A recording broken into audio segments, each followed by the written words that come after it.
Assalamualaikum warahmatullahi wabarakatuh. Di sini kami dari kelompok 2 ingin mempresentasikan hasil dari analisa kebutuhan kami.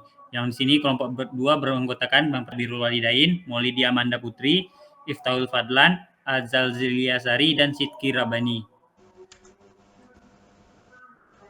Yang pertama latar belakangnya itu adalah berpergian menggunakan transportasi umum antar kabupaten adalah perjalanan yang dilakukan oleh seseorang dari satu kabupaten ke kabupaten lain dengan api, kapal laut, atau pesawat terbang. Jenis transportasi yang digunakan tergantung pada jarak tempuh antar kabupaten, kecepatan dan kenyamanan yang diinginkan, serta biaya yang dapat dikeluarkan oleh penumpang. Namun terkadang penumpang meragukan kelayakan dari alat transportasi yang akan ditumpanginya. Hal ini dikarenakan kurangnya publikasi yang dilakukan oleh penyedia layanan transportasi. Solusi yang ditawarkan adalah untuk merancang sistem yang dapat mendata terkait kondisi kendaraan umum yang sedang atau akan digunakan sehingga dapat mengetahui bahwa kendaraan tersebut sudah layak jalan atau membutuhkan servis. Selain itu juga terdapat fitur untuk mengetahui kecepatan kendaraan sehingga dengan adanya sistem kami berharap akan membantu mengurangi angka kecelakaan lalu lintas. Yang pertama, sini selanjutnya ada secondary research yang mana metode pengamatan mengumpulkan informasi yang sudah tersedia untuk mendukung pengamatan utama dalam menambahkan informasi, menguatkan gagasan, dan mendapatkan solusi masalah. Yang pertama sumbernya itu ada dari jurnal perancangan aplikasi pengujian kendaraan bermotor dengan metode analitikal hierarki proses berbasis web, perilaku berkendara pengemudi Trans Jogja dengan menggunakan takometer, analisis tarif angkutan antar kota berdasarkan biaya operasi kendaraan, studi kasus dari kota Langsa ke kota Banda Aceh, analisis penentuan tarif angkutan umum minibus lintas Lok Sumawe, efektivitas kebijakan angkutan umum berbadan hukum pada angkutan antar kota dalam provinsi, keselamatan angkutan bus Kabupaten Garut. Selanjutnya yaitu adapun yang kami wawancarai itu ada 3 narasumber yaitu Suci, Najah Nafisa, dan Farhan Al-Ghifari. Selanjutnya akan dilanjutkan oleh teman saya, Birrul Walidain. Baik, saya akan melanjutkan penjelasan dari tugas 9. Ya, ini merupakan wawancara yang telah kami lakukan bersama narasumber yang telah kami pilih. Wawancara pertama adalah Maulidi Amanda Putri dengan narasumber bernama Suci. Lokasi wawancara dilangsungkan via Zoom meeting.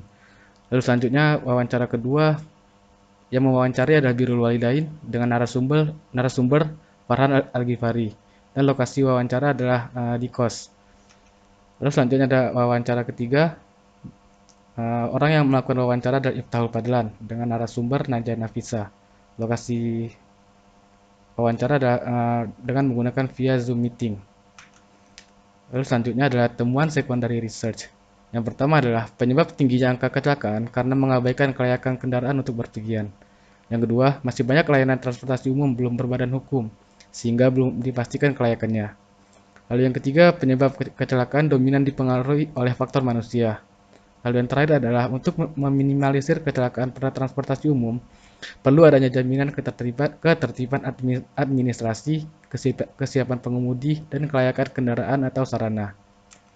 Lalu selanjutnya adalah temuan wawancara yang telah kami lakukan. Adapun temuannya adalah fasilitas kurang memadai seperti pendingin mati dan kendaraan bau. Selanjutnya pengemudi ugal-ugalan, administrasi agak ruwet seperti memesan tiket. Lalu penumpang lain merokok di dalam mobil yang AC-nya mati sehingga mengganggu kenyamanan pengguna lain. Lalu selanjutnya kurangnya informasi mengenai kelayakan kendaraan. Dan yang terakhir adalah mobil mogok pada hari keberangkatan sehingga harus diundur ke besok hari. Baik, penjelasan selanjutnya akan dijelaskan oleh rekan saya, Maulidi Amanda Putri. Baik, terima kasih. Saya akan menjelaskan BPU Proposition Canvas. PU Proposition Canvas merupakan alat strategi bisnis yang dapat digunakan dalam rekayasa perangkat lunak untuk mengidentifikasi nilai tambah yang ditawarkan oleh produk atau layanan dan memenuhi kebutuhan pelanggan target. Nah, pada FPC ini akan dijelaskan dari sisi konsumen. Nah, bagian dari sebelah kanan yaitu terdapat customer job, di mana konsumen memiliki beberapa aktivitas nih, seperti menjaga keselamatan penumpang, menyediakan kendaraan, menyediakan jasa pengemudi, dan merawat serta memperbaiki kendaraan. Kemudian bagian pains yaitu terdapat beberapa masalah dan kendala yang dihadapi oleh konsumen, seperti pengemudi berhalangan, sampai tidak tepat waktu, dan kendaraan mogok. Kemudian pada bagian gain terdapat keinginan dan kemauan konsumen, seperti sampai tujuan tepat waktu, bepergian dengan aman dan nyaman, dan bangku terisi dengan penuh. Kemudian bagian sebelah kiri yaitu terdapat produk dan service yang merupakan hasil produk dan layanan yang ditawarkan untuk konsumen, seperti yaitu aplikasi pemantauan kondisi kendaraan. Kemudian pada bagian gain factors-nya yang merupakan gain yang harus dipenuhi, yaitu bisa memberikan desain aplikasi yang bagus, updatean data secara real time, dan sistem terstruktur dengan baik. Kemudian bagian terakhir yaitu real life, yaitu yang mana di sini tuh merupakan fitur dari yang kami hasilkan dari kendala konsumen, yaitu menjadwalkan sesi servis mobil, kemudian on time, dan memiliki cadangan untuk pengemudi. Oke, next. Nah, selanjutnya ini merupakan bisnis model canvas. Model canvas ini merupakan sebuah cara untuk menggambarkan ide atau konsep dari bisnis yang mana secara menyeluruh dalam bentuk visual di satu halaman. Jadi, untuk pada bisnis model canvas ini terdapat 9 elemen. Elemen pertama itu paling kanan, yaitu customer segment, yang mana customer segment ini merupakan target pasar atau target konsumen dari bisnis kami. Di sini kita tuh akan menentukan siapa sih target dari produk atau sistem yang akan kita jual. Nah, pada bisnis kami, target konsumen bisnis kami yaitu seluruh perusahaan dari kendaraan angkutan umum. Nah, selanjutnya yang kedua yaitu value proposition. Nah, setelah kita menentukan nih siapa saja yang menjadi konsumen, kemudian langkah selanjutnya itu kita harus mengetahui bagaimana bisnis kita itu dapat bermanfaat bagi para konsumen. Jadi di sini itu kita memberikan keunggulan dari bisnis kita yang membedakan dengan kompetitor lain. Adapun keunggulan dari bisnis kami itu yaitu sistem terstruktur dengan baik, mudah digunakan, dan tidak ribet. Kemudian selanjutnya yaitu menentukan channel atau media supaya terjalinnya interaksi antara bisnis dengan para konsumen. Nah, penentuan media ini tuh merupakan salah satu fokus kita, karena ini merupakan faktor penentu kesuksesan menjalani sebuah bisnis.